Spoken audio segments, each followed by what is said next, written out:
escolheu a cor, fez o céu amarelo, pôs o verde na floresta e o vermelho em uma flor.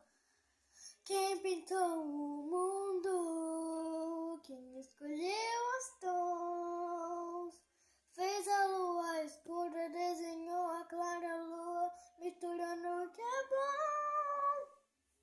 O maior que todo mundo está pintando a minha história.